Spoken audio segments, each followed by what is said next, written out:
Defense side? And improvement of who now? Of the defensive side. Well, the one area that we did improve in was tackling. I thought we reduced the number of missed tackles. I mean, certainly there are some, but there wasn't abundant numbers like there were before. So we're real pleased to see us improve in that area. And the other thing we improved in Chuck was takeaways. You know, in any road game, in order to be successful, you have to win the turnover battle.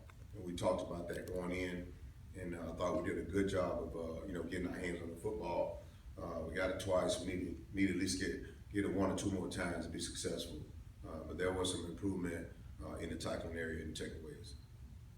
Coach, your two linebackers I thought played very well. Gates has been pretty steady all season, and you started being Dukes. Are you pleased with that group now going forward as your first team? Yeah, I'll tell you, Gates has really been playing very well, as you just stated. Been consistent. I think he's playing with good play speed. You can see his play strength. And one thing he's doing, he's playing with great awareness. I really love his awareness. Being Dukes, his playing is good. And one thing we got to be careful, we're really looking at the defensive staff. Let's make sure that we're asking these guys to do something they can do. So we got to continue to figure out to keep Bean Dukes out of space.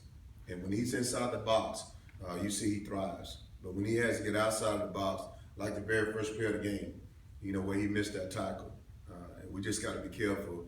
Hey, we ask him to do something he can do. But we're really pleased with the way Gates is playing. Ben Dukes did a lot of good things. Now as coaches, let's pay attention to his assets and stay away from his liabilities.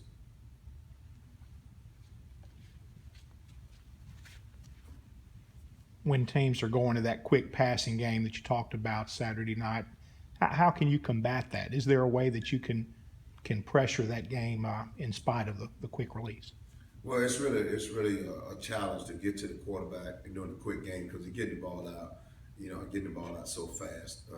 The thing that you have to do is maybe play a little bit more inside leverage with the guys in the back end and the D linemen to get their hand up, to restrict the throwing lanes. But that's just one instance in football where the players got to win some one-on-one battles. Now listen, I'd rather give up 10 slants than one deep ball.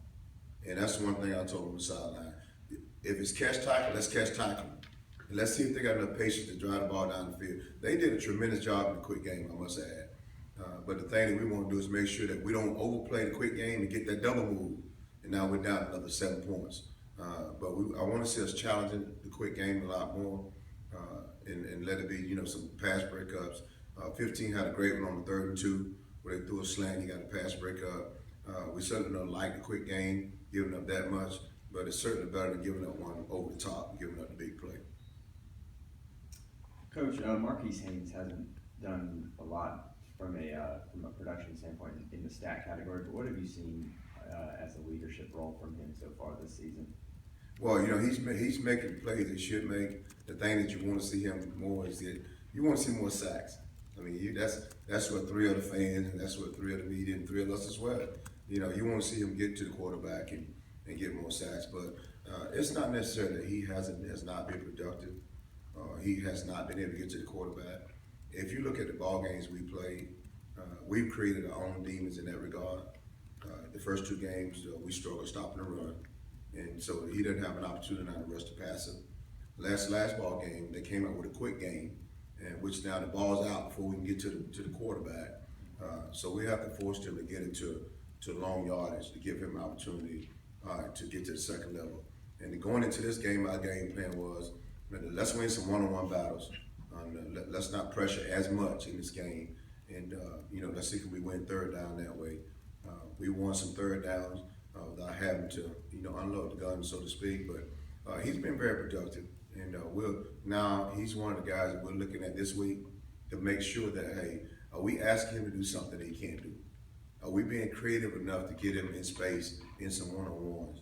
So we're studying that right now and making sure that moving forward we're doing that. Not only with him, but with several other players.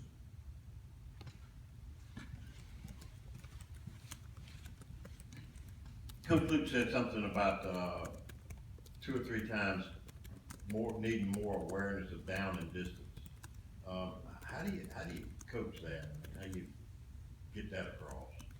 Well, from the beginning of training camp, or if you can go back to spring training, one thing that we want to make sure we coach up is situational football. It's 3rd and 19, it's 3rd and 1. And so you have to just continue to go out every week, make sure you have the yard markers out. Show them, hey, it's 12 personnel, it's 3rd and 1. And he's exactly right. There was 2 situations in the game that Chuck, that we got to be smart enough. We got to win situational football. 3rd and 19. We got them backed up. And we go to cover 2.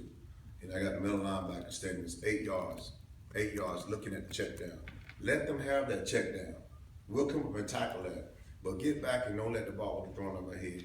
Gates was all over the receiver. The quarterback made a great throw, but if the Mike linebacker is back in the paint, knowing it's 3rd and 19, give up 10 yards or don't give up 20.